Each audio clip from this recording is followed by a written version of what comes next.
Ne jemi robë të Allahut, ne e para që duhet ta kemi parasysh për çfarë na ka krijuar Allahu subhanahu wa taala. Kjo është çështja e parë që duhet ta kujtojmë veten tonë. Neve na ka krijuar Allahu për me adhuru atë. Wa ma khalaqtul jinna wal insa illa liya'budun. Nuk i krijova gjinët dhe njerëzit për asnjë motiv tjetër, arsye tjetër, veç se që të më adhurojnë mua, kuptimi i ajetit. E yahsabu l-insanu an yutraka suda, a mendon njeriu që është kriju kot në këtë dunja edhe të mos urdhrohet dhe të mos ndalohet. Pra, gjëja e parë që duhet ta keni të qartë, dhe ta kujtoni veten e juve, se për çfarë jeni të krijuar. Jeni krijuar me adhuru Allahun te baraka ve taala. Dhe çështja e dytë që është po ashtu shumë e rëndësishme me pas të qartë, ne nuk e dim kur do vdesim.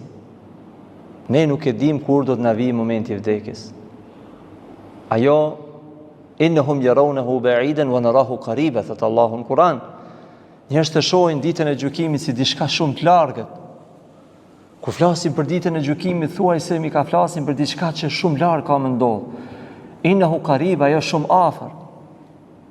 E para, hapi i parë për ne muslimanët është, pra që për gjithë, por ne që duhet e besojmë ditën e gjykimit pastër,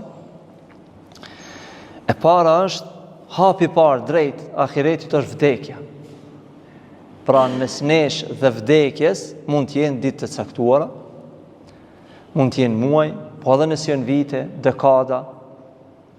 Është një këshill e një dietari kur ka kaluar pranë pleqjve të moshuarve, ai ka marrë një shembull. Edhe ju ka thonë atyne, çfarë prisni, ka thonë ju?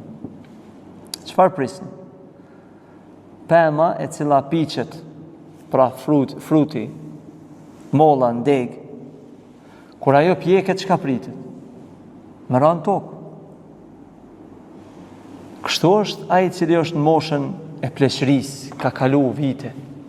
Pra selefi kur i kanë kalu 40-at, e kanë llogarit veten, e kanë këshillu vetveten. Çfarë pritet pra ai që e kalon moshën 60 vjeçare, 70 vjeçare, 80 vjeçare? Pastaj ka një pikë shumë të rrezikshme. Ai që adaptohet me mos faljet namazit në xhami, i kalon jetë ashtu. Tani ai i cili kalon një pjesë e jetës pa dhikr, pa ibadet, e ka të vështirë tani më të përmirësoj veten e tij. Pastaj kur ka kalu pranë të rive, ju ka thonë atyre, ky dietar që ka marrë këtë shembull, sa pempra ndeg bin tokë para se të piqen. Pra sa njerëz vdesin në moshën e re pari moshën e pleqërisë. Dhe shumica e njerëzve nuk plakën. Shumica e njerëzve nuk plakën. Pra çfarë kemi na para nesh? Pos vdekjen. Por ne vdekjen nuk duhet ta kemi parasysh si një frikje që po ndohem nga kjo dunja, por në çfarë gjendje po vdesim. Absolutisht besimtari friksohet vdekjes.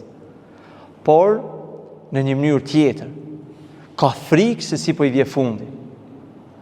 Në çfarë gjendje po e gjen robin. Dhe këtu ne nuk kemi sikur ata njerëz të paditur që vdekjet mire konsiderojnë nëse njeriu vdes në sejdë. Nuk është kuptimi i fesë kjo. Nëse njeriu është me shirk, nëse njeriu është me bidate, nëse njeriu është nuk fal namazin me xhamat, edhe zan vdekja në sejdë. Ne nuk themi që ati i ka përfundimi mirë, ne nuk e dim, por ne nuk duhet na mashtroj ai moment, sepse ai është ka qenë, edhe pse ndoshta ka vdekë në sejdë, ai nuk ka marrë pjesë namazin me xhamat, apo ai ka pas probleme në akide. Pra, fundi i mirë është njeriu me qenë ehli sunne, me pas bazat shëndosha, me qenë i qiltër, i pastër në ibadetin e tij. Pra njeriu mund të vdes në aksident, mund të vdes në vdekjet natyrshme. Pra ka bo dhikrin e mëngjesit, edhe mund të vdes për skeleve atje, në punën e tij. Këti ka përfundimi mirë. Pavarësisht gjendjes, sepse ne nuk duhet na mashtoj momenti i pamjes së tij, si ka vdek. Pra, kuptimi i fesë është çfarë gjendje ka pasaj në jetën e fundit. Kjo është për qëllim. Pra, nëse një njeri është në kufër, edhe pendohet edhe kthehet në tauhid dhe në sunne, kthehet në islam, ajo është gjendja e fundit e jetës së tij. Prandaj, përfundimi i mirë duhet, kjo është një pikë shumë e rëndësishme, që duhet ta keni parasysh. Ti friksoni se si po na vje fundi.